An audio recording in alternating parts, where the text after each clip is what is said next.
Chargé de vous accueillir, donc je vous explique un petit peu le travail qu'on fait parce que je vois qu'il y a des personnes nouvelles et qui ne connaissent pas. Donc nous, on est une association qui s'appelle le CO France. Le CO France, ça signifie Centre Études OVNI France. C'est une association qui a été créée par Jimmy Gueux. Jimmy Gueux qui était consultant chez nous. Consultant, ça veut dire qu'il allait sur le terrain et faisait des enquêtes. D'autres personnes qui ont été très connues, donc vraiment connues sur toute la planète, comme Guy Tarade, ont été adhérents chez nous. Jimmy Gueux, il est décédé il y a environ 13 ans. Donc, il était âgé. Guy Tarade, qui est un écrivain hyper connu, donc il doit avoir 87 ans, 88 ans, donc il ne peut plus se dépasser, donc il n'est pas là aujourd'hui. Donc, c'est ces gens qui ont été très célèbres, donc qui ont animé l'association. Et à un moment donné, il a fallu bien que quelqu'un prenne la suite. Et donc, c'est nous, les petits jeunes qu'on a 50 ans, qu'on a pris la suite.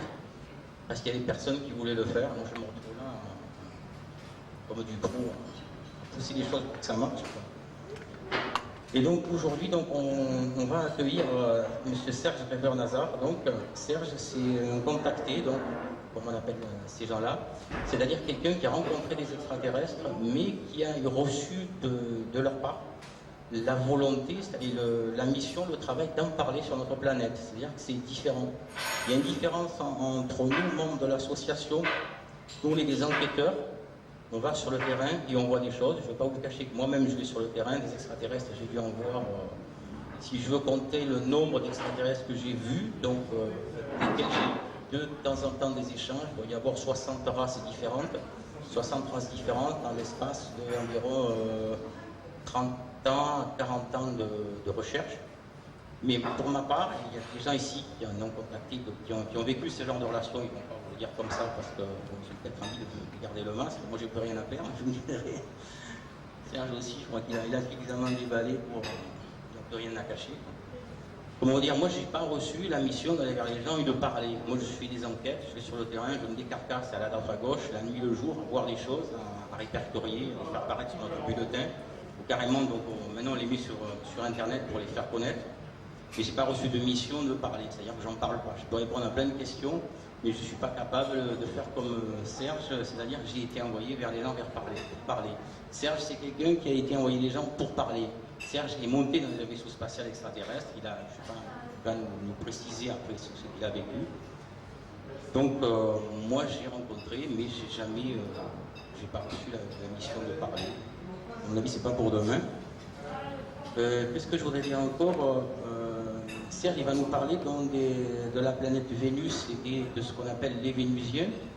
Je pense que, Serge, tu m'arrêtes si je me trompe, mais je ne pense pas faire d'erreur. Les Vénusiens, ce sont des êtres qui sont de corps, qui ont un corps comme nous, c'est-à-dire qui ont un corps de chair et de sang.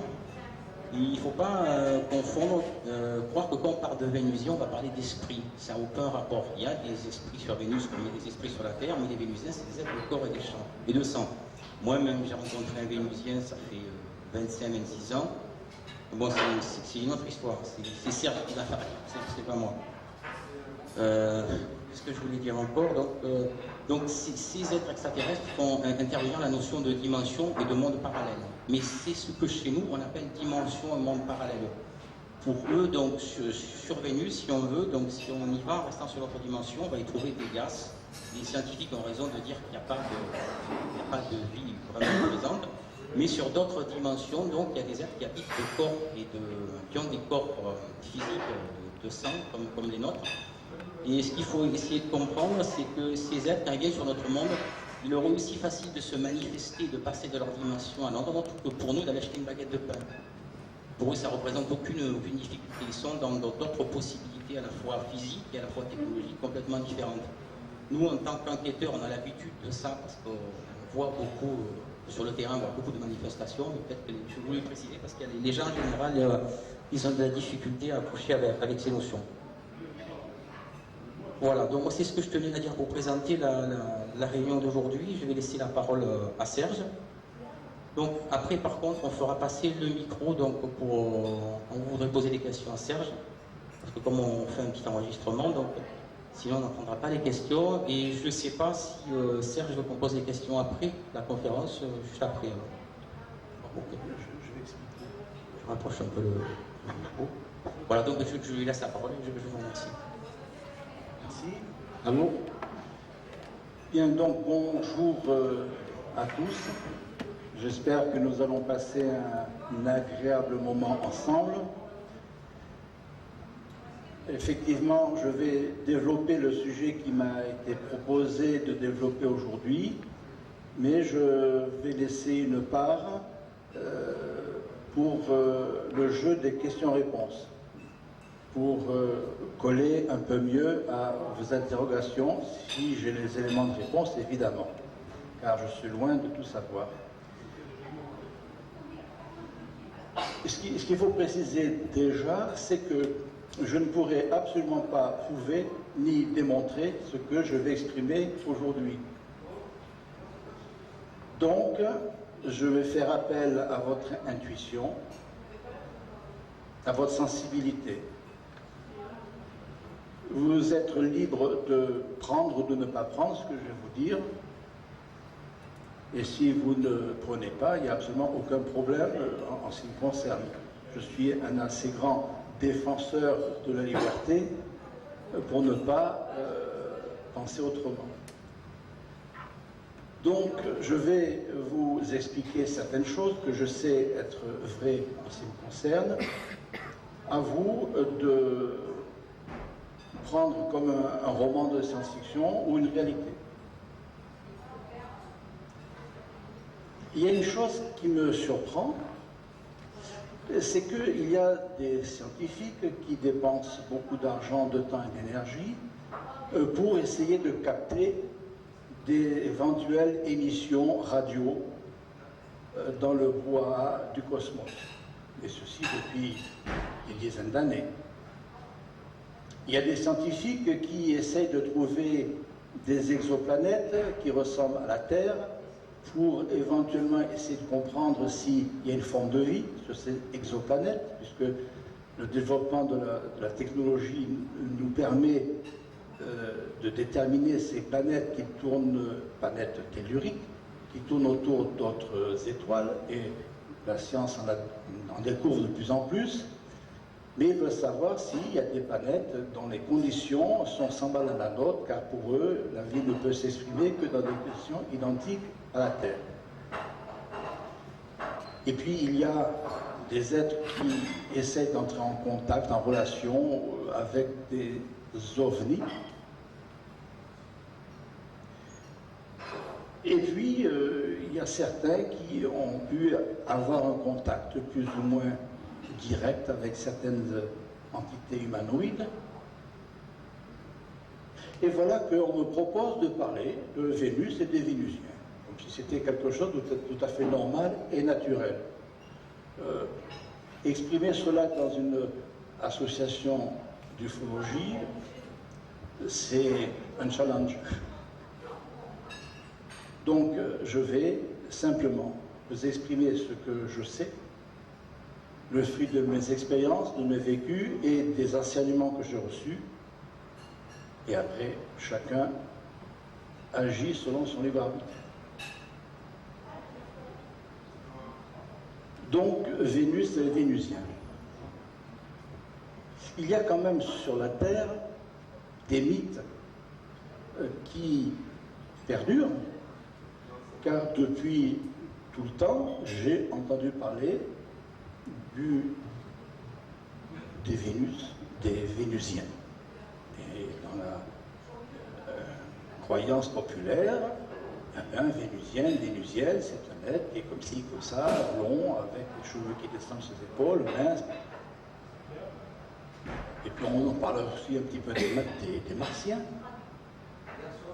Ce sont deux planètes telluriques qui ne peuvent pas actuellement contenir de vie organisée, biologique. D'où vient ce mythe de Vénusiens que personne n'a approché? Je pense que la Terre se souvient de l'époque où ces êtres-là ont pu venir physiquement ici, officiellement, dans des temps anciens, et être en relation, en communication avec les hommes de la Terre. Alors, ce qui est surprenant aussi, c'est que dans les descriptions que se font les hommes ici, ils n'ont pas tort. Car le Vénusien, lorsqu'il s'est densifié pour apparaître sur notre plan, ressemble étrangement au mythe que les êtres se sont donnés de penser, de croire. Je ne vais pas aujourd'hui développer le contact que j'ai eu à Nouméa avec ces êtres-là. Je l'ai exprimé de différentes façons antérieurement. Je pourrai répondre à quelques questions tout à l'heure pour rester dans le cadre de notre sujet d'aujourd'hui. Lorsque nous observons la planète Vénus, planète tellurique, nous savons actuellement que c'est une planète très chaude, en gros globalement 400 degrés, qu'il y a une atmosphère qui est très différente de la nôtre, qu'il y a beaucoup de nuages qui nous empêchent d'avoir des détails, quoique maintenant on a une topologie assez précise grâce aux sondes qui sont envoyées. Il y a une gravité qui est très différente de celle de la Terre, donc actuellement, d'une manière scientifique, tout le monde sait qu'une vie biologique ne peut pas se développer sur cette planète. Sur Mars également d'ailleurs. Mais si sur un plan de la matière, je dirais, il n'y a plus rien ni personne, supposons que nous soyons capables de créer un vaisseau qui ait la possibilité de changer de dimension, la dimension immédiatement supérieure à notre dimension 3, donc matérielle, c'est ce qu'on appelle la dimension physique 4. La dimension physique 4 est une dimension que l'on retrouve partout dans le cosmos, c'est un plan physique qui permet à des êtres différents de se retrouver. C'est très pratique parce que lorsque une civilisation vit en dimension 4, quel que soit l'endroit du cosmos où elle pourra aller, elle va rencontrer des êtres qui sont en dimension 4. Dimension 3, c'est extrêmement difficile d'abord de se déplacer. Nous savons que ceux qui préparent une mission sur Mars, eh bien, ils vont mettre 6 mois avant d'y arriver. Donc c'est très long, des conditions difficiles. Et puis pour y trouver personne. Alors que dès qu'on est capable d'atteindre cette dimension 4, on va se rendre compte que la vie foisonne dans notre cosmos et qu'il y a de très nombreuses civilisations qui vivent, qui s'expriment, qui se développent.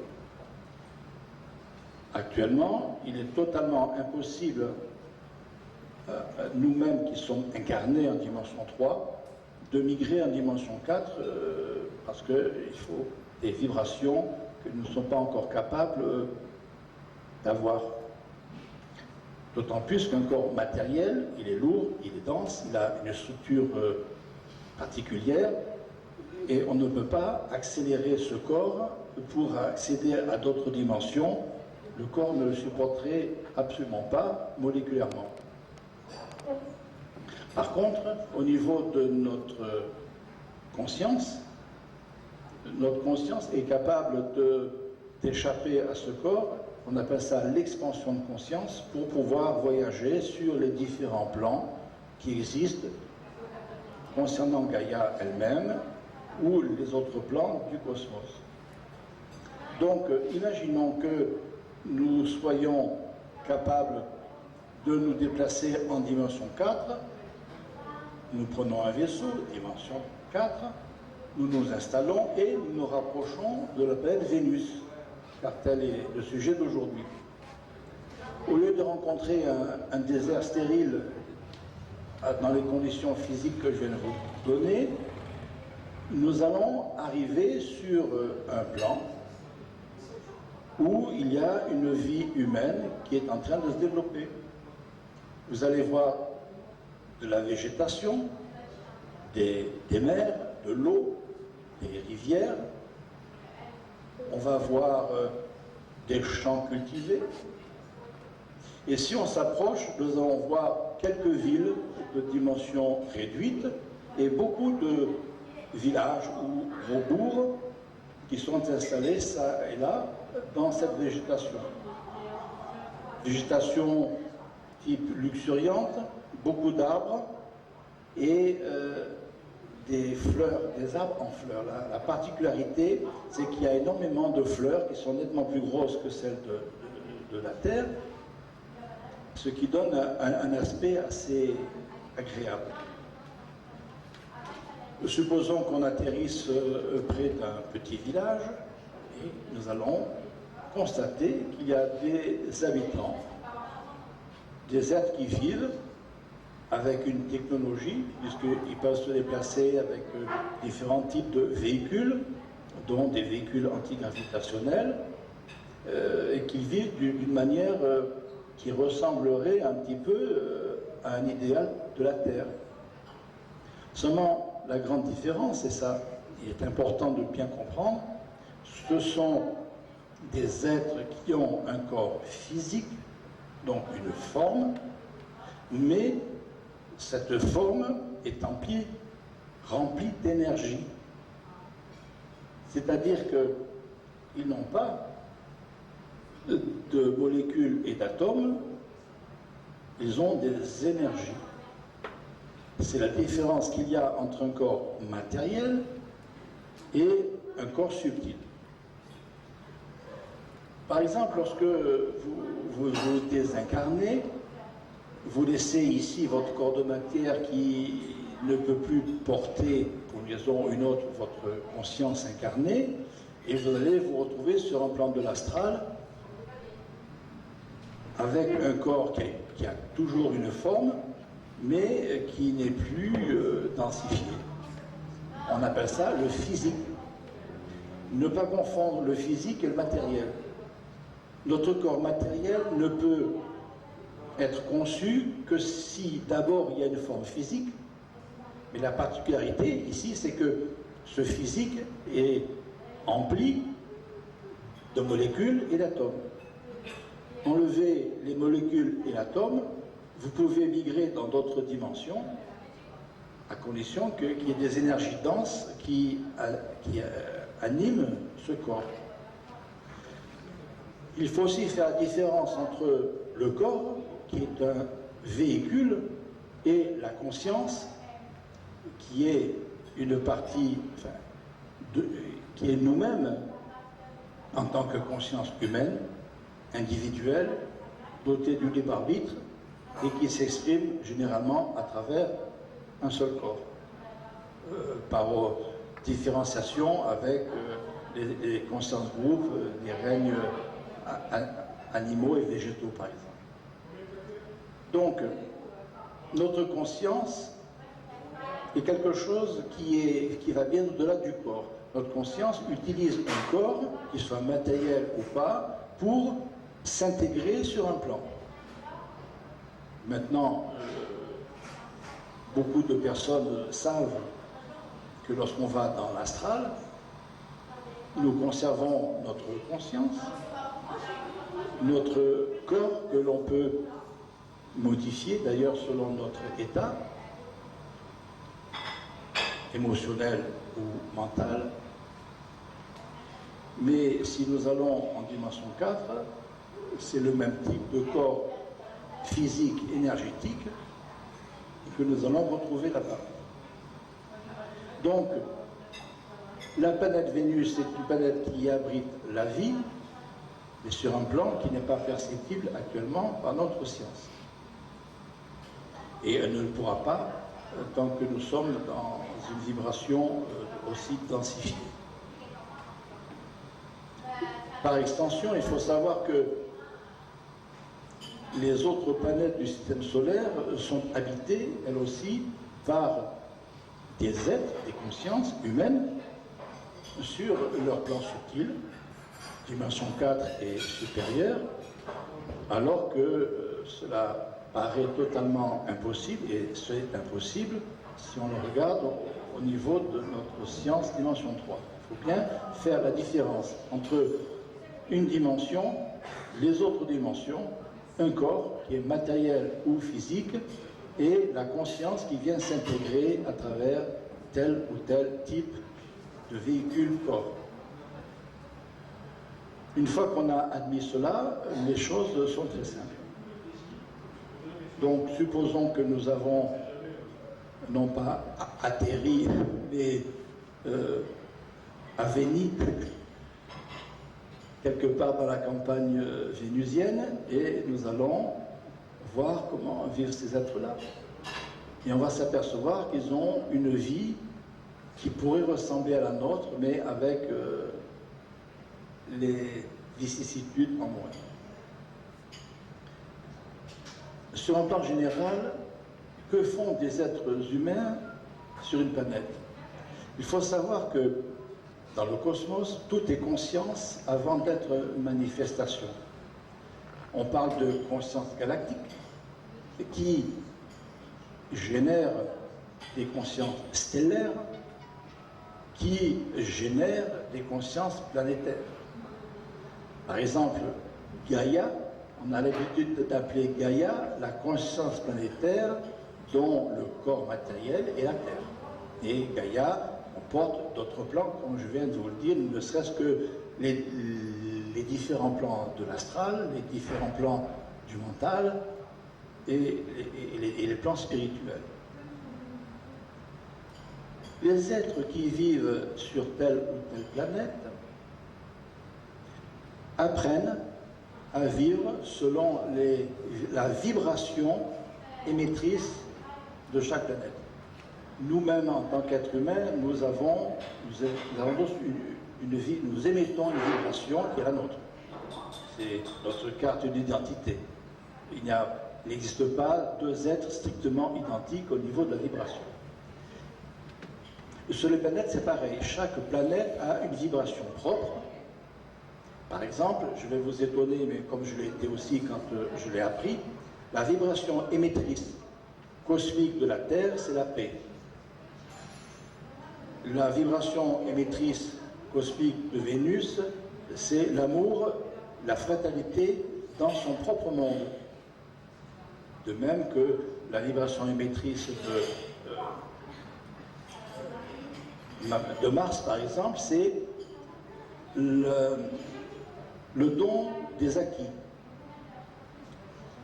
Donc, pour revenir à Vénus, ces êtres-là qui vivent sur cette planète apprennent à vivre, à communiquer, à se développer selon un principe de fraternité et en cultivant la vibration amour, mais dans un monde particulier, dans son propre monde. Il ne faut pas croire que Vénus soit le summum de l'évolution universelle, bien que les conditions de vie, je vais vous l'expliquer, sont beaucoup plus avantageuses que celles qu'on rencontre ici.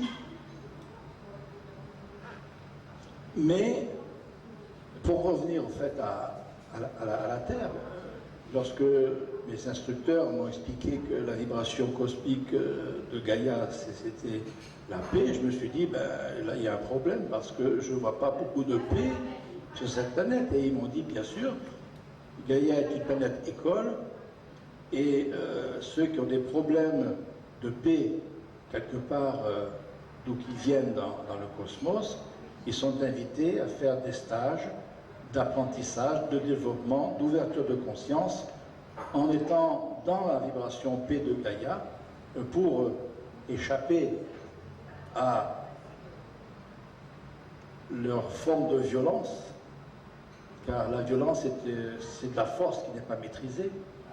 Donc ces êtres-là apprennent à maîtriser leur force. De même que des êtres qui sont trop faibles, trop fragiles, vont bénéficier de l'énergie de Gaïa, qui est une énergie très dense, très forte, pour pouvoir acquérir dans leur conscience des capacités de force, et ainsi de suite pour les autres particularités, les autres qualités. Lorsque l'être, par exemple, a maîtrisé sa force, qu'il a une bonne notion d'amour en lui, il pourra très bien décider, à partir d'un certain moment, d'aller s'incarner sur Vénus. Vénus, dimension 4, bien entendu. Et là, il va rentrer en contact avec cette civilisation où les êtres apprennent à vivre ensemble et à communiquer. Donc, amour, compassion, compréhension, dans des conditions de vibration de Vénus. Si je dis dimension 4, c'est parce qu'en dimension 3, la vie n'est pas possible actuellement. C'est une question de logique. Donc, ces êtres-là ont des conditions de vie où ils ont l'occasion de beaucoup partager. Le système de civilisation, c'est globalement, on pourrait dire, une association d'êtres qui chacun vit chez soi en famille, mais ils ont dans chaque endroit ce qu'on appelle une salle commune où ils aiment se retrouver régulièrement pour partager soit des connaissances, soit des jeux, soit de l'art, ainsi de suite. Le Vénusien est très épris de beauté.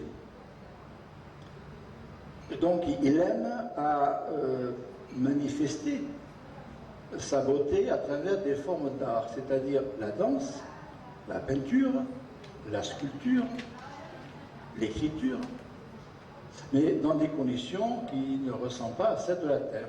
Par exemple, lorsque quelqu'un va faire un tableau, ce tableau sera vivant. Il y aura des énergies, des vibrations qui vont transformer. Les choses ne sont pas statiques.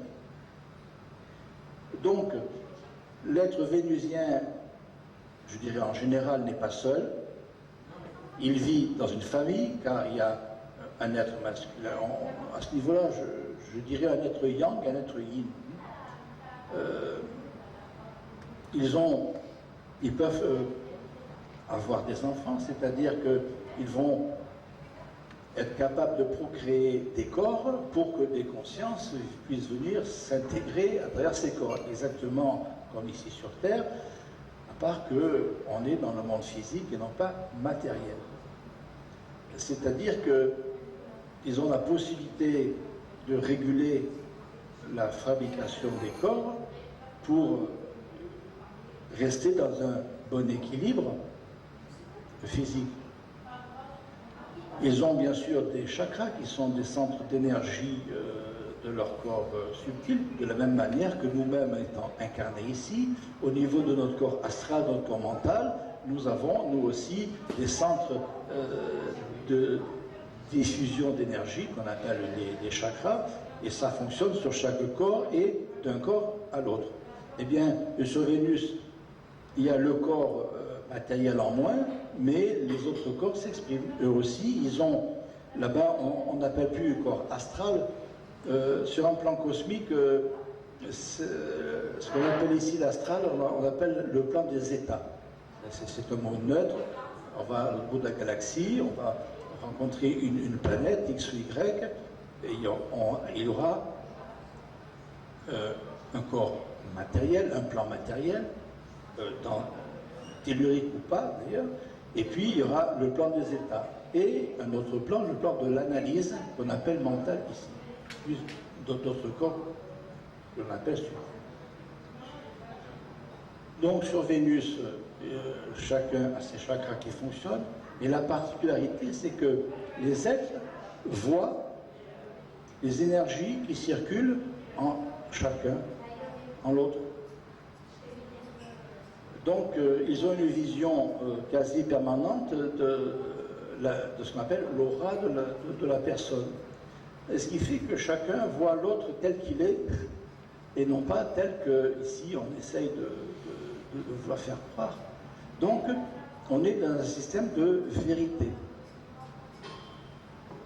Étant donné que les êtres vivent dans une harmonie, puisqu'ils recherchent aussi à vivre l'harmonie, l'amour, et donc le partage dans des conditions qui ne ressemblent pas à celles d'ici, donc cette paix, cette harmonie fait que les êtres ne sont pas aussi malades ici, d'abord, ils ont un corps matériel en moins, ce qui est un avantage, mais en même temps, étant donné que les êtres se voient dans leur aura, dès qu'un être commence à dévier, parce que ce sont aussi des êtres humains qui sont en évolution, ça se perçoit et ils peuvent aller dans des centres où des professionnels, on pourrait dire, entre guillemets, vont s'occuper d'eux pour rééquilibrer les énergies et s'occuper des états de conscience.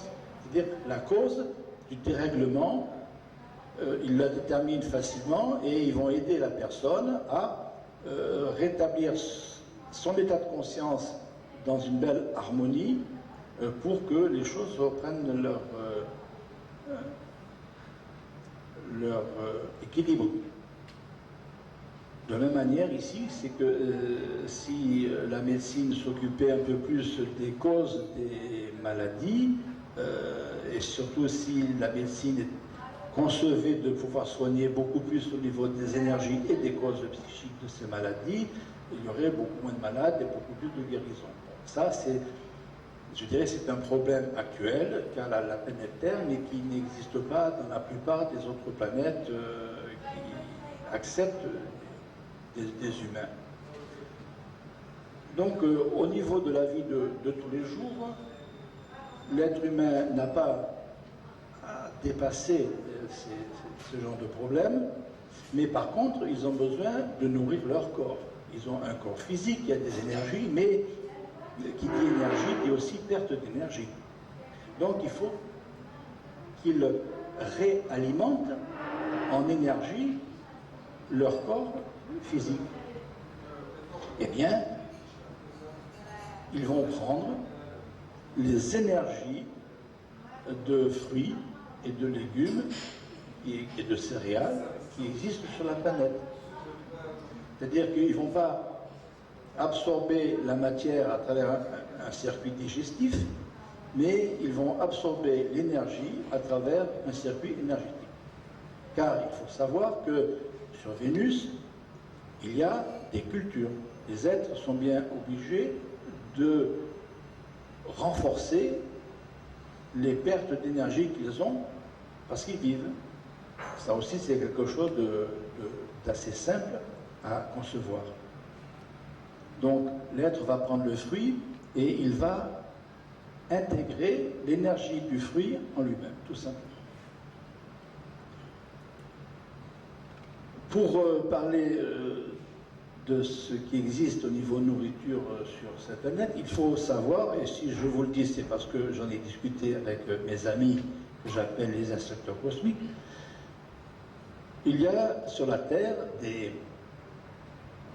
des choses qui viennent de Vénus. Par exemple, le blé, en tant que conscience, vient de Vénus. Sur Vénus, il y a du blé. Il n'est pas matériel, il est physique, énergétique. Vous avez compris la différence.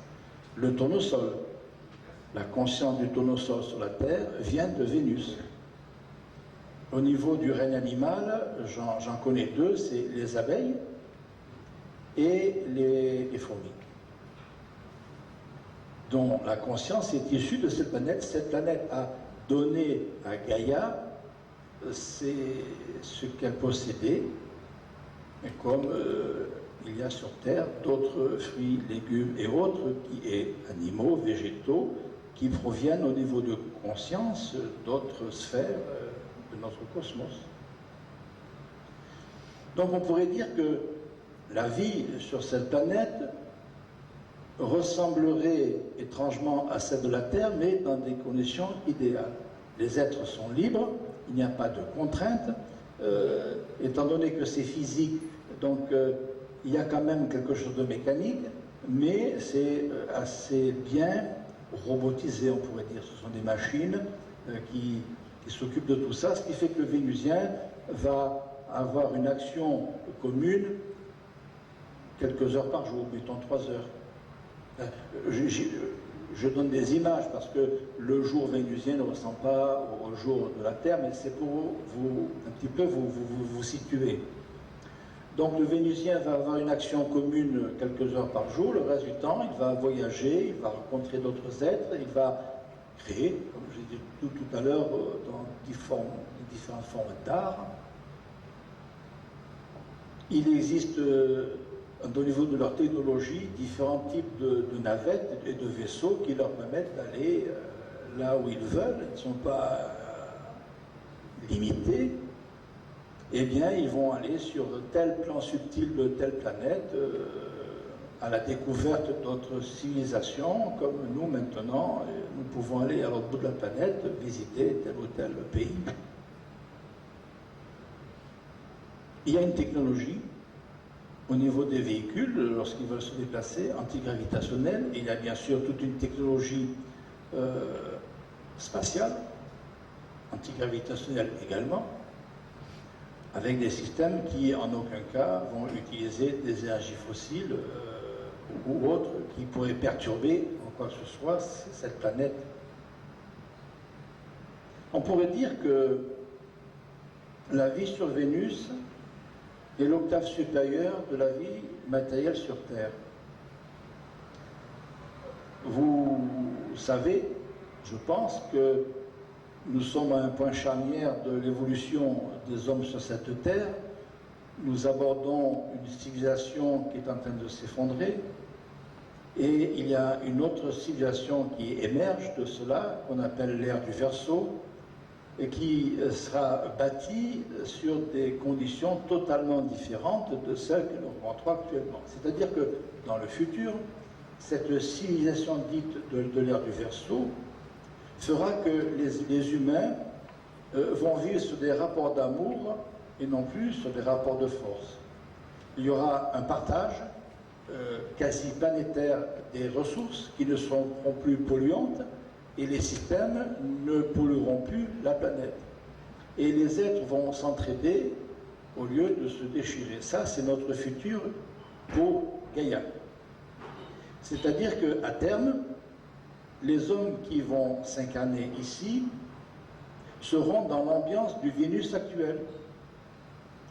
Et comme l'évolution est une constante universelle, et bien pendant ce temps-là, les Vénusiens vont évoluer aussi et migrer vers des états de conscience un peu plus larges, un peu plus ouverts. Vénus n'est pas, je l'ai dit tout à l'heure, le summum de l'évolution parce que les Vénusiens vivent dans un monde un peu clos. Ils vont apprendre dans un monde qui est relativement peu ouvert aux grandes conceptions cosmiques parce qu'ils étudient la relation qu'ils peuvent avoir d'individu à individu, de groupe à groupe. Et je vais même aller plus loin. Il y a actuellement sur cette Terre des êtres qui ont des états de conscience qui sont supérieurs aux états de conscience de Vénus actuelle. Parce qu'ils sont capables de concevoir et de comprendre et d'accepter ou de vivre des concepts cosmiques et universels. Il y a des êtres qui ont l'habitude de vivre sur Vénus dans des conditions totalement équilibrées, je l'ai dit, car la violence n'existe absolument pas sur Vénus, et un être violent ici ne peut pas aller s'intégrer sur cette planète. Donc, il y a quand même des êtres de Vénus qui, pour leur évolution, viennent faire quelques incarnations sur la Terre. Pourquoi ? Parce que lorsqu'on est dans un état stable, dans un environnement agréable, on pense avoir acquis telle ou telle qualité, tel ou tel état d'être. Pas de problème.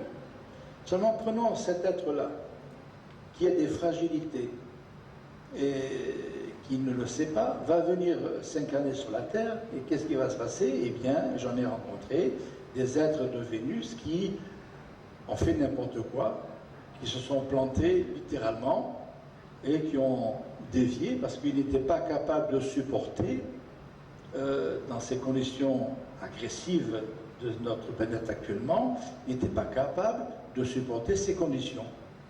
La conscience se rendait compte que ce qu'elle croyait avoir acquis dans un équilibre ne l'avait pas acquis en totalité parce que dans un équilibre, dans un déséquilibre, ils n'étaient pas capables de garder leur cap et leurs énergies.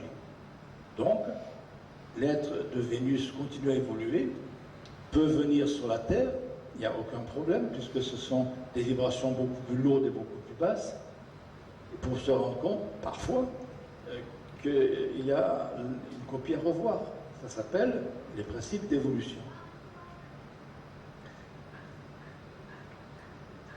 Voilà, en gros, ce qu'on peut dire sur Vénus, c'est-à-dire peu de choses.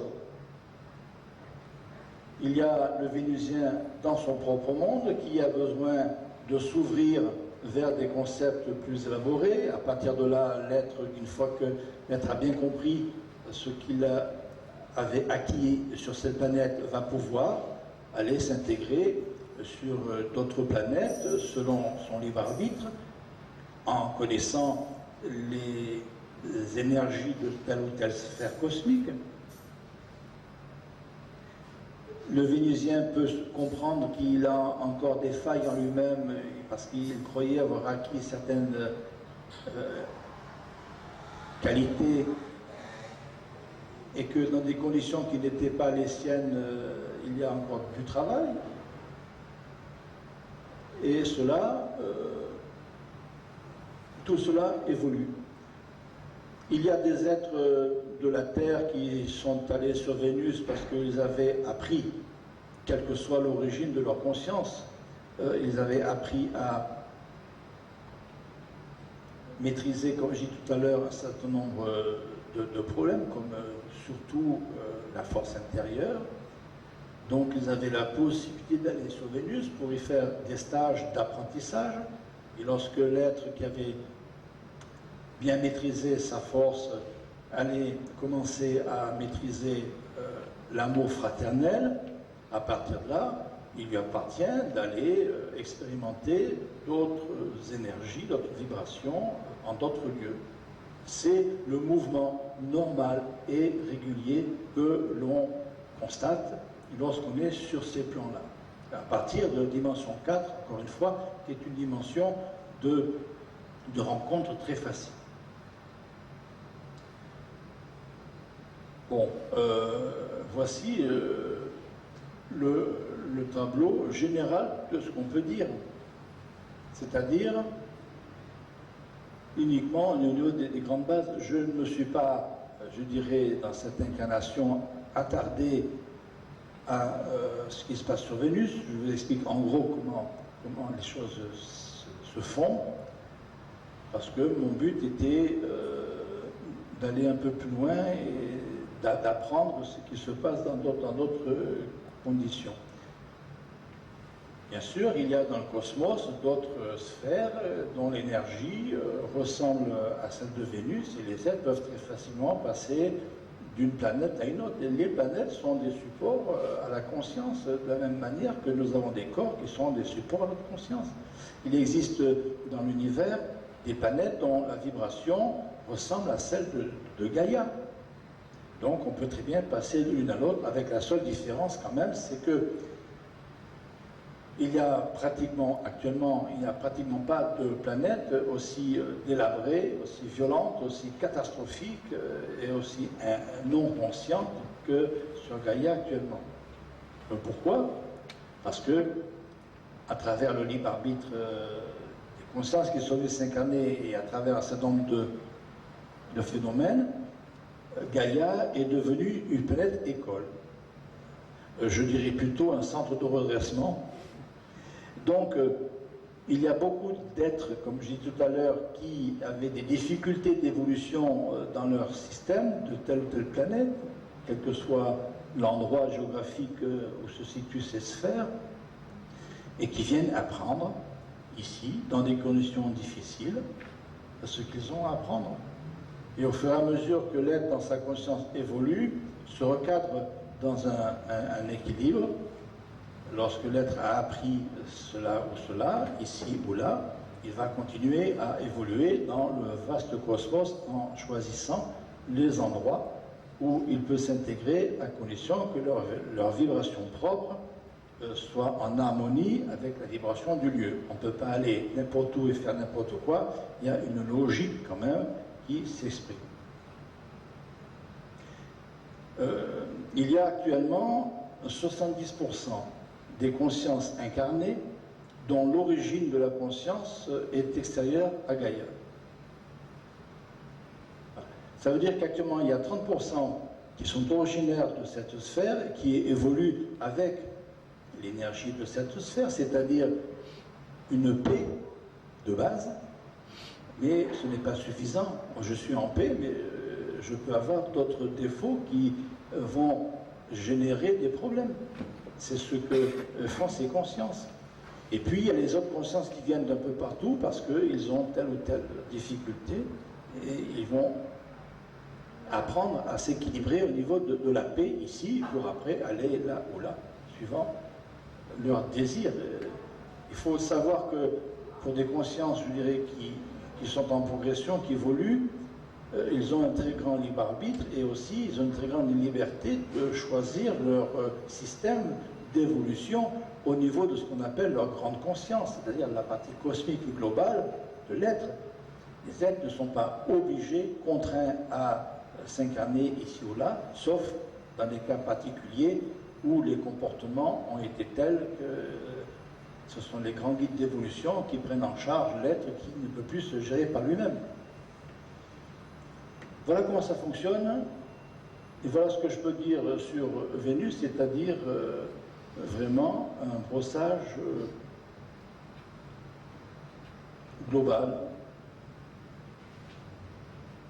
Vénus évolue. Un jour ici, on sera au niveau de Vénus. Vénus va évoluer comme les autres planètes.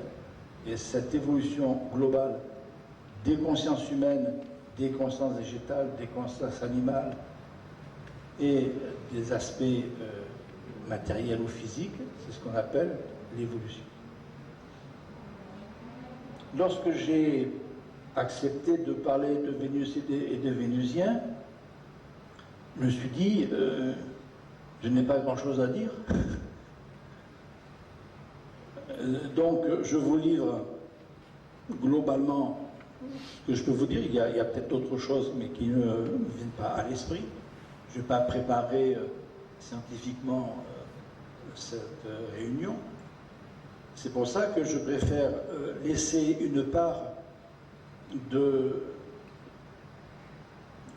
notre rencontre, de notre relation, à des questions. Vous pouvez poser les questions que vous voulez, et je vous dirai franchement si je peux y répondre ou pas. Voilà.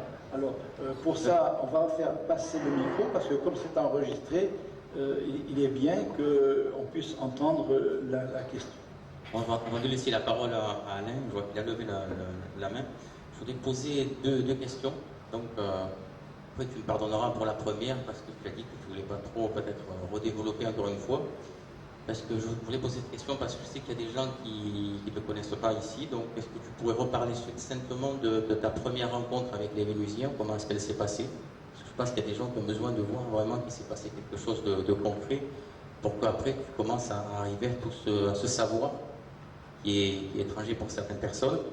Ça serait la première question. Après, j'ai une autre question. Donc, commence à courir un peu sur notre planète et dans les associations ufologiques, donc que le 21 décembre 2012, donc la planète Terre, qu'on appelle aussi Gaïa, donc notre monde a suivi une modification vibratoire en fait qui fait qu'on commencerait à changer de dimension, donc de passer de la 3e vers la 4e, et ce qui commencerait donc à nous rapprocher donc des autres civilisations extraterrestres qui sont présents donc sur d'autres dimensions, sur la Lune, sur Vénus, et oui, toute la galaxie est en fait habitée. Et ça, donc, nos gouvernements le cachent. Je pense parce qu'ils ne veulent pas qu'on s'ouvre à ces autres civilisations. Donc, est-ce que ce changement de dimension donc, va petit à petit et amener les êtres à se rapprocher donc, de ces autres civilisations, donc de Vénus? Et donc, est-ce qu'un jour on peut espérer reprendre le pied nous-mêmes en tant qu'être humain dans les commerces, comme on pourrait dire, interplanétaires? Voilà. Bien. Oui, je vais revenir une fois de plus, ça ne me dérange pas, bien sûr, de parler de comment se fait-il que je me retrouve ici, maintenant, devant vous, à parler de ces choses-là. Si je remonte mon histoire personnelle, Je vais dire qu'avant incarnation, j'étais déjà en contact avec la Confédération intergalactique et j'ai désiré, en même temps que le développement de mon propre programme,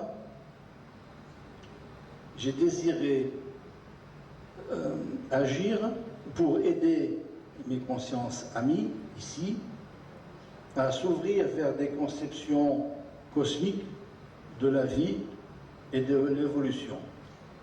Donc, en fonction de ces deux critères, ma propre évolution et le propre travail d'apprentissage que je voulais faire ici, y rajouter en parallèle une action d'aide à autrui.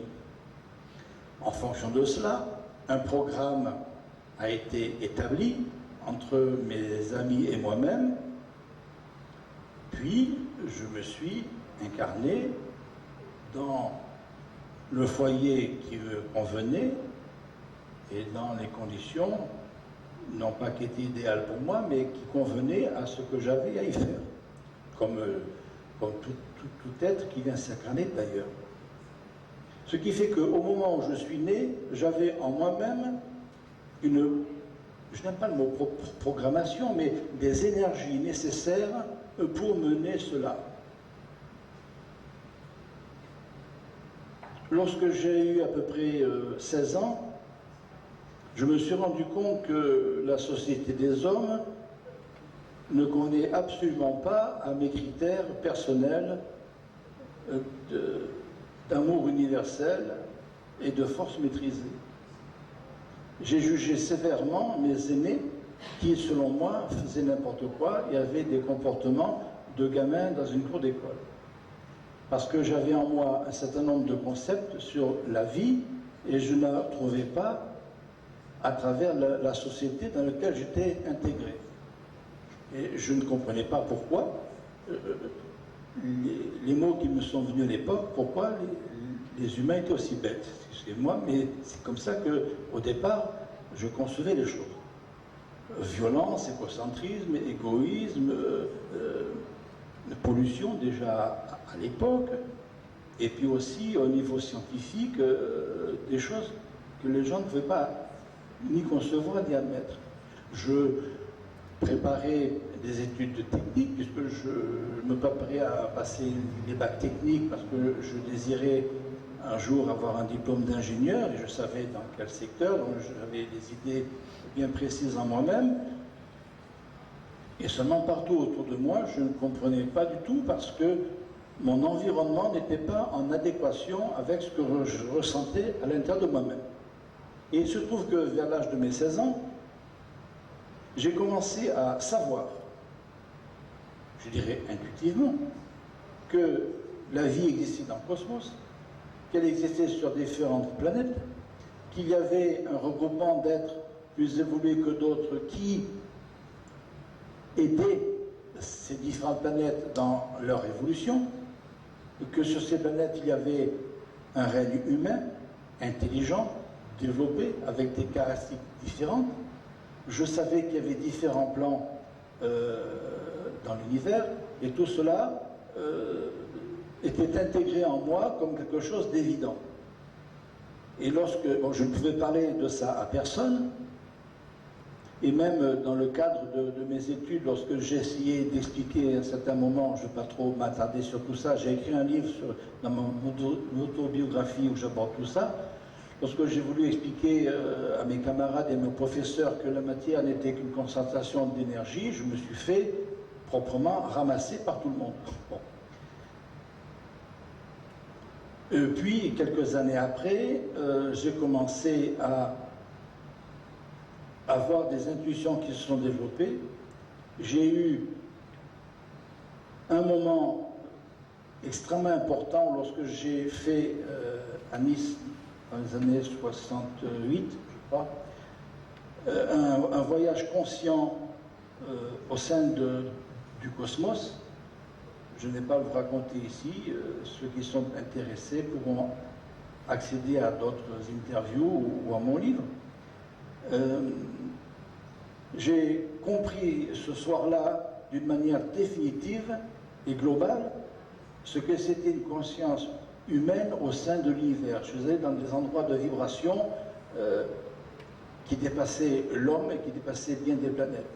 Et à partir de ce jour-là, j'ai eu une transformation radicale de ma conscience où j'ai vu ce qui se passait sur 360 degrés et j'ai compris comment on pouvait concevoir la vie du haut vers le bas, car j'ai vu du cosmos vers la Terre comment se situaient les choses à différents niveaux. Et en même temps, je suis dans des endroits de la galaxie de vibrations extrêmement puissantes. Je n'ai pas compris sur le moment tout ce que je vivais, je l'ai compris beaucoup plus tard lorsque j'ai eu l'explication de mes amis de la Confédération. À partir de ce moment-là, ma vision des choses a été modifiée, a été agrandie. Bon. Donc, première étape, je dirais, d'importance et de base. Quelques années après, je me trouvais en Nouvelle-Calédonie lorsque, intuitivement, il m'a été proposé de me rendre en pleine nuit à un endroit, et j'y suis allé, et là, effectivement, il y avait deux êtres sur le sable, et derrière eux, une navette spatiale. Et nous sommes rentrés en contact télépathique, et il se trouve qu'ils m'ont dit « N'aie pas peur, nous ne voulons pas de mal, nous voulons simplement parler avec toi. » Et je me suis surpris à dire, par transmission de pensée, « Je n'ai pas peur. » C'est comme si je retrouvais des amis que je n'avais pas vus depuis un moment, et j'étais en joie. Je n'ai pas pu avoir un quart de seconde la moindre appréhension de quoi que ce soit, alors que, je ne sais pas, imaginez-vous quand même, Monsieur X intégré dans la société. À l'époque, j'étais directeur adjoint d'une société de bâtiments publics, vraiment dans la contrainte de l'adaptation de mon travail en Nouvelle-Calédonie, donc dans des conditions très différentes de celles de la métropole. Et voici que je me retrouve devant deux êtres qui visiblement venaient de l'espace. Mais en ce qui me concerne personnellement, ça n'a pas été un bouleversement, ça a été une joie. Et lorsque j'ai retrouvé ces êtres qui étaient incarnés, ils avaient densifié, parce qu'ils peuvent le faire, leurs énergies physiques en matière pendant un temps. On s'est donné l'accolade, et là, j'ai senti à travers ce qui émanait d'eux, ce que sont les êtres spirituels, développés, conscients, qui comprennent et qui gèrent l'évolution et les autres. Donc oui, je suis rentré dans l'engin qui est resté au sol. Tel n'était pas le but ce soir-là, mais j'ai posé beaucoup de questions et j'ai eu beaucoup de réponses. Et à un moment donné de la conversation, je lui ai dit, mais ce que vous faites, c'est ce que je cherche depuis toujours, et je veux travailler avec vous pour vous aider en tant qu'humain incarné à l'implantation de la vibration lumière universelle sur cette pauvre terre. Et ils m'ont dit, nous prenons note et nous recontacterons en temps voulu. Ce jour-là, j'ai pris une décision en mon âme et conscience, consciemment, car je savais que c'était ça. Pourquoi ce contact à Nouméa? Parce que, en fonction de ce que je devais réaliser plus tard, je devais avoir cette connexion qui me réactivait un certain nombre d'énergies dans ce lieu particulier de Nouvelle-Calédonie, dans ces énergies-là, pour que je puisse mettre en place dans mon corps matériel, dans ma conscience de veille, c'est-à-dire la conscience attachée à mon corps matériel, la conscience et les énergies propres à mener mon action. Voilà. Donc pour moi, ce contact n'a pas bouleversé ma vie, mais m'a rassuré. Enfin, je n'avais plus peur de rien, j'étais capable de comprendre les autres dans leur errement, dans leur massacre, à tous les niveaux, parce qu'ils m'avaient expliqué ce qu'est le principe de l'évolution dans l'univers et sur cette planète. Il y a peu de temps, on m'a montré la réflexion d'un ufologue sur un site qui disait Serge Deveur n'est pas un vrai contacté parce qu'il ne parle pas de son contact. Étant entendu que lorsqu'un être rencontre des êtres venant de l'espace, c'est tellement important qu'il doit centrer toute sa vie sur ce contact-là. En général, on pourrait dire qu'il n'a pas tort.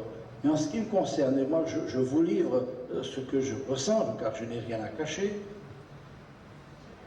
c'est que ce contact était une affaire individuelle, personnelle, qui mettait en place un processus qui allait se dérouler en temps voulu. Je n'en ai parlé à l'époque qu'une seule personne, c'était à ma femme, la mère de mes enfants. Je lui ai dit ce qui s'était passé, je ne pouvais pas lui cacher cela à elle. Elle a accepté. Et j'ai continué à vivre et à travailler normalement dans la société. Mais à partir de ce moment-là, j'ai senti qu'au fur et à mesure que le temps passait, des notions venaient se rajouter à d'autres pour que ma conscience puisse, tout en étant intégrée dans la société, vivre sur un plan très large. La difficulté pour moi était de pouvoir naviguer, agir sur ces deux plans parallèles en restant stable. Vers la fin, je co-gérais des investissements de la société Le Nickel, alors que le soir, je discutais avec des êtres de l'espace. Bon, il fallait quand même apprendre à gérer ça. Je l'ai fait, ça s'est bien passé. Heureusement, je n'ai pas eu de problème. Bon. Et puis après, lorsque la vie m'a contraint à rentrer en métropole, les choses se sont mises en place suivant un plan dont je n'étais pas conscient à l'époque. J'ai commencé à vivre pendant des années ce que j'appelle des initiations. J'ai eu l'occasion de me projeter en conscience sur la dimension 4 de Gaïa, car elle existe bien. Il n'y a personne à l'heure actuelle, parce que la vibration de l'homme n'est globalement, au niveau de la société, n'est pas du tout en harmonie pour atteindre ce plan-là. Ça viendra dans l'ère du Verseau, à la fin de l'ère du Verseau, l'être pourra migrer en dimension 4, abandonner globalement la dimension 3. Les êtres auront évolué et puis il y aura eu d'autres consciences qui seront venues entre-temps pour pouvoir vivre et appliquer la vie selon des règles d'équilibre universel. J'ai eu l'occasion d'aller dans des espaces-temps, j'ai eu l'occasion d'aller sur des plans parallèles, de rencontrer des êtres qui vivaient sur d'autres plans. Nous avons communiqué, j'ai beaucoup appris à travers toute cette période-là, rencontré des êtres qui étaient en décalage de fréquence par rapport aux nôtres, qui avaient une action qui était très tangible par rapport à notre société. Bon, je ne vais pas rentrer dans les détails. Si j'ai écrit un livre, ma autobiographie, c'est pour que je n'ai pas à le développer lorsque je m'exprime. Donc tout cela m'a donné une expérience, un vécu, pour me permettre de pouvoir en parler et de l'exprimer par rapport à d'autres. Plus tard, lorsque cela a été bien intégré, compris, digéré, j'ai commencé à m'exprimer par rapport, d'abord dans des groupes, des petits groupes, des réunions, où des êtres aussi étaient en recherche, et petit à petit, les choses se sont mises en place, se sont développées. J'ai eu à travailler avec un autre être,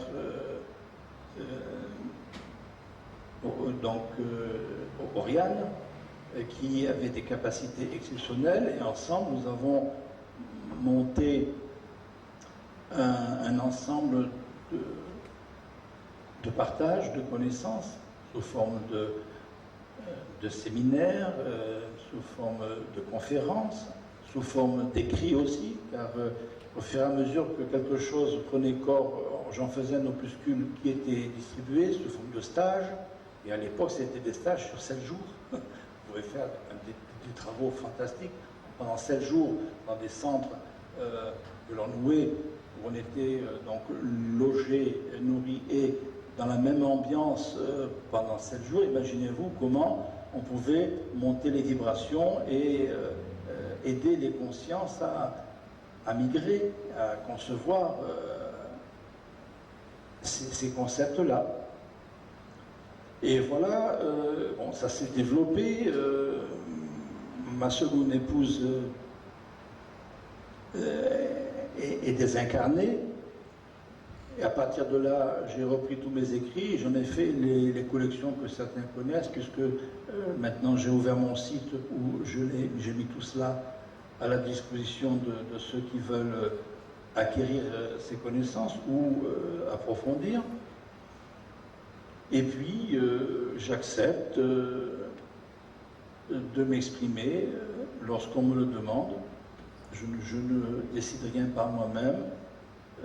Donc de répondre à des demandes pour m'exprimer, développer tel ou tel sujet, y compris ce soir, ce challenge de parler de Vénus et des Vénusiens, tout simplement.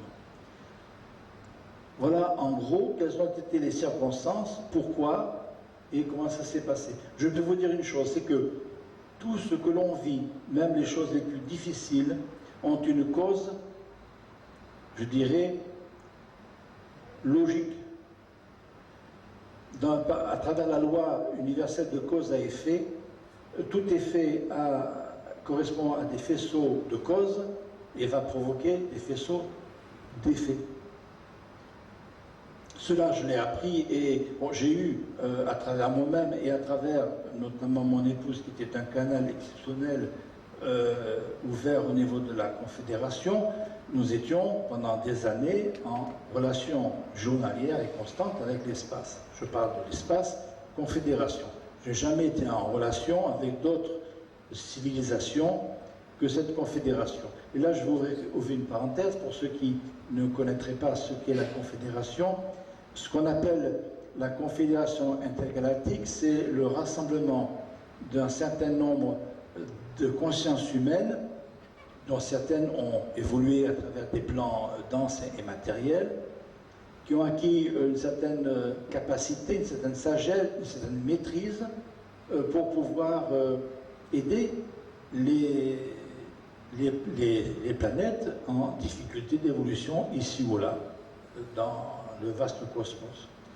C'est un ensemble de plusieurs millions d'êtres qui ne sont pas attachés à une planète, mais ils sont interplanétaires. Ils ont d'immenses vaisseaux, qu'on appelle des vaisseaux mères, avec des appareillages technologiques qui leur permettent des interventions, des rééquilibrages, des aides, ici ou là, mais sans intervenir directement dans le développement intérieur des planètes. C'est dans leur charte, c'est la non-ingérence.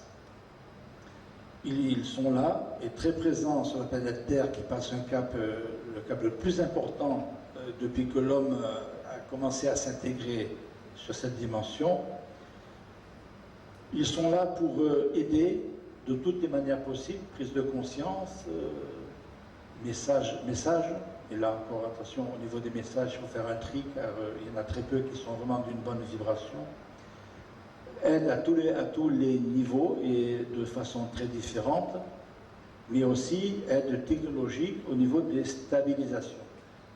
Ils ont un très gros travail de stabilisation par rapport à les déstabilisations, même au niveau de la matière que les hommes créent par la non-connaissance des lois d'équilibre, même au niveau du sol et du sous-sol.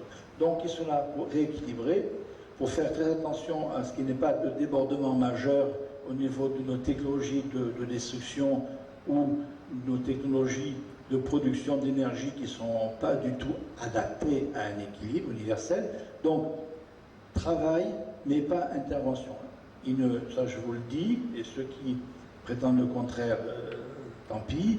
Il n'y aura pas intervention directe de l'espace tant que les hommes de la Terre n'auront pas eux-mêmes acquis un certain équilibre. Oui, un jour, les êtres de l'espace, notamment la Confédération, viendront ici, mais lorsque les consciences auront évolué suffisamment pour qu'ils soient acceptés, compris, admis, et que les hommes de la Terre pourront mettre en place les technologies capables de régler tous les problèmes du monde en quelques semaines, ou disons quelques mois. Et bien souvent, déjà au niveau des sociétés, ces chercheurs, les techniciens, les ingénieurs et autres connaissent bien des moyens, mais qui sont barrés, bloqués par le système de civilisation actuel. Donc ceux qui pensent que tout va être réglé sans problème et sans effort, je suis désolé de vous confirmer que ce n'est pas possible. L'aide est présente, elle est journalière, elle est intense, seulement pour arriver à faire décoller de la non-conscience de toutes ces âmes, toutes ces consciences incarnées actuellement, c'est lourd, c'est difficile, ça va prendre du temps, des efforts et hélas, des souffrances. Ça a commencé et ça continuera jusqu'à ce que toutes les énergies, les vibrations qui ont été générées par l'homme depuis quelques millions d'années puissent être libérées, évacuées, je dirais annihilées par les égrégores lumière qui sont en train de se mettre en place et qui augmentent rapidement, et que, indépendamment de l'homme, la vibration Gaïa augmente, et nous qui sommes intégrés dans sa vibration, où ça passe, où ça casse. Il nous est invité à rester sur le haut de la vague pour évoluer, se transformer même au niveau de nos corps, pour être en phase avec l'augmentation vibratoire, et il y en a beaucoup qui le font, et puis ceux qui n'y arrivent pas, eh bien, restent dans leur fermeture de conscience et continuent à détruire, mais jusqu'à un certain moment où ils ne pourront plus continuer à détruire, ils ne pourront même plus rester incarnés ici, ni se réincarner, parce que la vibration ne sera plus en harmonie avec leur fermeture de conscience. Ceux qui n'auront pas pu suivre le mouvement, eh bien ces êtres-là vont se réincarner dans un autre endroit du cosmos que je connais, une planète qui s'appelle Arius, et qui tourne autour de l'étoile Procyon qui est répertoriée au catalogue astronomique, où préparation est faite pour que ces êtres-là soient calmés dans la vibration de cette planète et puissent commencer à se remettre en question alors qu'ils n'ont pas pu le faire ici, parce qu'ici, au fur et à mesure que le temps va passer, ce sera de plus en plus dur pour les consciences fermées et de plus en plus facile pour les consciences qui s'ouvrent. Donc pour revenir à la question que tu posais, la dimension 4, c'est la dimension future de la prochaine civilisation planétaire. À la fin de l'ère du Verseau, les êtres qui seront incarnés ici vont, à un moment donné, vont migrer vers cette dimension 4, vont se réincarner. On ne peut pas dire incarner à ce niveau-là, puisque c'est, encore une fois, une dimension physique, dense, énergétique. Il n'y aura plus de corps matériel. Notre corps matériel avec nos organes et notre sang, c'est uniquement notre corps matériel de dimension 3. Donc, oui, cette civilisation va aborder la dimension 4. Pour l'instant, il n'y a encore personne. J'ai eu l'occasion d'y aller 2 fois. C'est absolument merveilleux. Imaginez ce qu'il y a de plus beau sur la Terre, et c'est la base de la dimension 4. Je dirais que ça ressemble aussi à ce qu'on voit sur Vénus. Parce que ce sont des plans équilibrés, ce sont des plans théoriques, ce sont des plans lumière. Quand on est sur ces plans-là, on n'a pas envie de revenir. Il faut que ce soit les guides qui nous poussent doucement. Et Coco était encore là, il y a des choses à faire ici. Voilà. Donc, cette dimension, c'est le futur de l'homme. Et sur ce plan matériel qui sera libéré des incarnations de l'homme, eh bien, le grand futur a un plan de prévu pour la suite. Tout se transforme dans l'univers et au fur et à mesure que l'univers se développe, les consciences se regroupent par affinité d'évolution. Voilà. Si vous avez d'autres questions à poser, je vous écoute. C'est la parole à Alain. Oui, j'avais de nombreuses questions. Vous avez répondu en partie, tout à fait. J'en ai encore d'autres. Donc, plusieurs questions. La première, ce serait, je pense qu'il y a, est-ce qu'il y a un rapport écho de loin avec l'affaire Adamski, cette intervention, l'affaire Adamski, cette intervention qu'il y a eu dans les années 60, 62, 63, je crois, donc aux États-Unis avec les Vénusiens. Ensuite, je voulais savoir aussi, qu'est-ce que vous pouvez nous dire sur le personnage Ashtar Sheran, qui serait donc un être de lumière, qui serait là pour superviser en partie justement la Fédération galactique. Ensuite, est-ce que il serait question que les gouvernements, nos gouvernements, finissent par diffuser cette information sur les extraterrestres. Donc, il est plusieurs fois question que justement ça sorte, qu'ils finissent par le diffuser, par lâcher le morceau. Donc, qu'est-ce que vous pourriez nous dire là-dessus? Si on s'arrêtait à 3 questions. D'accord. Merci. Entendu. On verra pour la suite. Merci. Oui, alors d'abord une parenthèse. Lorsque j'ai exprimé un jour que les deux êtres qui sont venus me rencontrer, ou plutôt c'est moi qui suis allé les rencontrer à Nouméa, ce sont deux êtres dont la sphère d'origine était Vénus. Alors, on a l'habitude de dire que je travaille avec les Vénusiens. Je travaille, d'abord c'est pas un travail, j'agis avec la Confédération intergalactique, donc je ne suis pas moi-même attaché à une planète, pas plus Vénus qu'une autre. Je vous parle de Vénus parce que j'ai eu un peu plus d'informations et j'ai vécu certaines choses au niveau de cette sphère, sans plus. Georges Adamski est un être qui est venu de Vénus pour s'incarner sur la Terre et il a eu la mission très courageuse pour l'époque, d'abord c'est avant les années 60, d'être contacté officiellement et devant témoins et en pleine journée par un être de la Confédération intergalactique pour qu'il vive ce contact et qu'il puisse en témoigner, tout en restant en relation avec la Confédération intergalactique.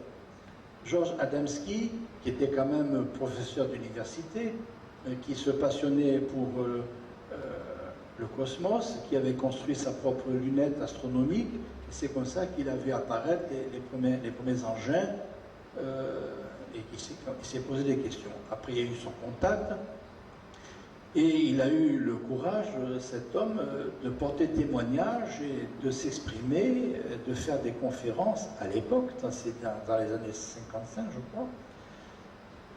Je dis bravo parce que à l'époque, il fallait avoir un certain cran pour, en public, dire oui, j'ai vécu ça, il s'est passé ça. D'autant plus qu'il a continué à être en relation avec des vaisseaux de l'espace. Il est monté dans des vaisseaux, il est allé dans l'espace, il a pris des photos d'un vaisseau mère en étant dans une navette spatiale avec un Polaroid. Il a fait des choses extraordinaires et il a diffusé les informations. Il a écrit au moins 2 livres qui sont très puissants. Il a fait ce travail. Moi, j'estime que c'est lui qui a ouvert les portes de l'ouverture de la conscience de l'homme de la Terre vers l'espace. Ensuite, d'autres sont venus travailler pour ouvrir cette brèche et préparer cette époque qui commence de l'ère du Verseau. Il y a eu Howard Manger qui était en contact lui aussi avec des Vénusiens qui venaient densifier leur corps pour pouvoir faire des missions de courte durée sur la Terre, densifier leur corps et leurs engins. Pour eux, c'est facile de densifier. Pour nous, c'est impossible de passer dans la dimension. Il y a eu Eugenio Siragusa qui a monté un mouvement je veux dire, pratiquement planétaire, avec des revues qui s'appelaient Du ciel à la terre. Il y a eu il y a eu notamment Billy Meyer qui est encore en vie en Suisse, qui lui, il a eu la capacité tout à fait exceptionnelle de prendre des centaines de photos, des photos en couleur avec un 24-36 du commerce et des kilomètres de film avec une petite caméra Super 8. Et en plus, il a été accidenté, il avait un bras en moins. Il mettait ça sur son trépied et les navettes, les engins venaient dans l'axe d'angle de ces appareils pour se faire filmer et photographier en plein jour. Moi, j'avais fait venir des États-Unis une cassette à l'époque où on voit les engins en gros plan, en plein jour, évoluer devant la caméra, avoir des effets même physiques par rapport à la nature, par rapport aux routes, par rapport à des apparitions, disparitions d'une image à l'autre, donc un vingtième de seconde. Bon, des manifestations qui pouvaient prouver que des engins humains de notre Terre ne pouvaient pas réaliser cela. Il a fait analyser des photos et des films par deux laboratoires indépendants, un américain et un japonais, et qui ont déterminé qu'il n'y avait pas de trucage possible sur les éléments qu'ils ont eu en main. Et il a aussi fait beaucoup de choses. Il y a une constante que j'ai remarquée entre ces êtres-là et ce que j'ai vécu et ce que j'ai reçu au niveau des enseignements spirituels, c'est qu'on retrouve les mêmes bases spirituelles, les mêmes lois à travers ces êtres-là. Voilà ce que je peux dire de Georges Adamski. Alors bien sûr, on me rétorque que oui, un tel n'était pas bon, un tel a truqué des photos, un tel a fait ceci ou n'a pas fait cela. Bon, je laisse à chacun la liberté de croire ou ne pas croire tout ce qui s'est dit. Bon, encore une fois, on a affaire à des êtres humains, donc qui peuvent chuter aussi. Celui qui évolue sans problème, c'est un menteur. Donc, on a tous nos propres faiblesses aussi, et c'est facile d'attaquer quelqu'un sur une page alors qu'il a écrit une encyclopédie. Il faut voir aussi, faire le tri entre le bon grain et l'ivré. Donc pour moi, Georges Adamski, c'est quelqu'un qui a fait un très gros travail, qui a ouvert la porte de l'espace et qui a été très courageux. Voilà. Alors naturellement, j'ai oublié la deuxième question, hein, parce que... Oui, alors Achar Sheran. Il y a dans l'organisation cosmique universelle, il y a différentes organisations. Au départ, j'employais le mot hiérarchie et l'instructeur m'a dit rêveur. Rêveur, c'est mon nom d'intervention et Serge, c'est mon nom de baptême. On peut m'appeler rêveur ou Serge, ça n'a aucune importance. Les frères me prénommaient rêveur selon mon nom d'intervenant. Ils me disaient rêveur, oui, en parlant d'Achar Sheran, il y a différentes organisations. En ce qui concerne la Confédération intergalactique, il y a une organisation précise avec des responsables par secteur. Chacun va travailler avec d'autres êtres suivant une organisation bien précise. Voilà, ce que je voulais dire, c'est que cette instructeur m'a dit, n'emploie pas le mot hiérarchie, parce que dans votre état d'esprit et parmi les gens qui vont t'écouter, dans la hiérarchie, il y a la notion de verticalité. Or, l'échelle est horizontale. Donc j'ai repris le terme de organisation, qui est beaucoup plus neutre. Donc, en ce qui concerne l'organisation, on pourrait dire stellaire humaine, ce sont des êtres humains, je l'ai dit, qui ont un degré d'évolution qui leur permettent de faire beaucoup de choses en harmonie avec les plans non humains universels, les plans lumière. Ashtar Sheran, c'est le responsable, le gérant de la Confédération intergalactique. Donc c'est lui qui va gérer toute l'organisation, l'immense organisation qui est avec lui. Je ne dis pas sous lui, puisque l'échelle est horizontale. Mais il est aussi le commandant en chef de la flotte intergalactique. Donc il associe ces deux fonctions. C'est un être d'une vibration immense. C'est un être qui est, je dirais, un summum de l'évolution humaine. Il intervient lui-même très peu. Et ce sont des êtres qui sont dans son courant, qui interviennent au niveau des relations à travers un autre être qui est dans le nom vibratoire des Igor, pas Igor, Igor c'est un autre être qui a une autre fonction.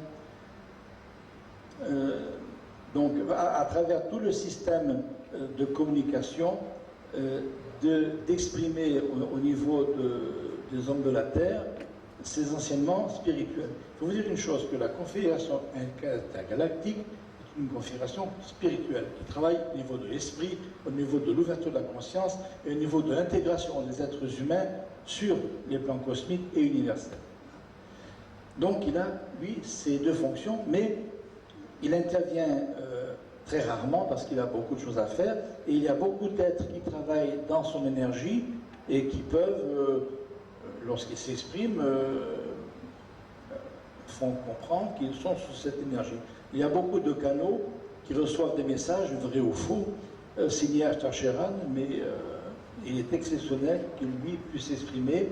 Et quand il s'exprime, c'est d'une telle puissance qu'on sent physiquement. J'ai reçu dans toute ma vie un message à travers un canal exceptionnel aussi d'Ashtar Sheran. Je peux vous dire que j'ai cru que mon corps allait exploser, tellement la vibration était forte.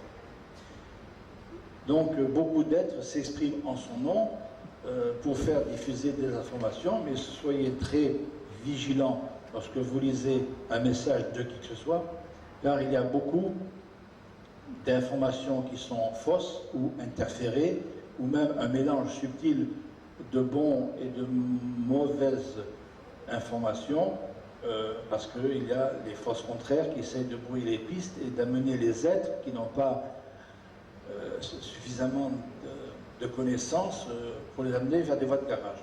Et hélas, sur cette terre, rien n'est facile. Voilà, en gros, quel est ce personnage d'Ashtar Sheran? Troisième question, c'était au niveau des gouvernements. Voilà. Alors, tout à l'heure, je disais qu'il y a quelque chose que je ne comprenais pas. D'une part, il y a des scientifiques qui sont à la recherche d'hypothétiques contacts ou de formes de vie, alors que nos gouvernements sont parfaitement au courant de ce qui se passe. Maintenant, ça tombe dans le même public. On sait que les États-Unis ont récupéré des navettes spatiales qu'ils ont descendues de civilisations qui n'appartiennent pas à la Confédération. Les vaisseaux de la Confédération ne se montrent pas, ils travaillent sur les plans subtils, même s'ils se rapprochent des plans décalés pour faire des interventions, mais leur rôle n'est pas de se montrer. Ils ont des responsabilités planétaires à assumer. Par contre, des planètes associées vont pouvoir venir, atterrir, repartir et se montrer pour qu'à dose homéopathique, les humains terriens prennent l'habitude de savoir qu'il y a d'autres mondes évolués qui qui sont dans notre atmosphère. Bon, donc les Américains ont, notamment la fameuse zone 51, ont récupéré des engins, ont essayé d'adapter des technologies et des armes en fonction de ce qu'ils ont pu interpréter de ces technologies. Ils ne sont pas les seuls. Au niveau des Russes aussi, ils ont récupéré un engin. Et on m'avait donné l'information il y a plus de 30 ans, et là maintenant, je me suis rendu compte que ça tombait dans le public. Il y a un président américain, Eisenhower, si ma mémoire est bonne, qui a été contacté par l'espace, et il a rencontré des êtres dans une navette spatiale sur un terrain militaire près de Washington. Bon, ça m'avait été expliqué à l'époque. Maintenant, cela se sait. Il y aura toujours des gens pour dire que ce n'est pas vrai, que c'est des mensonges, que c'est la fabulation, bon, peu importe. Moi, je vous livre des informations. Donc, les gouvernements sont parfaitement au courant de la présence de l'espace sur la Terre, et d'ailleurs, l'espace a toujours été présent sur la Terre.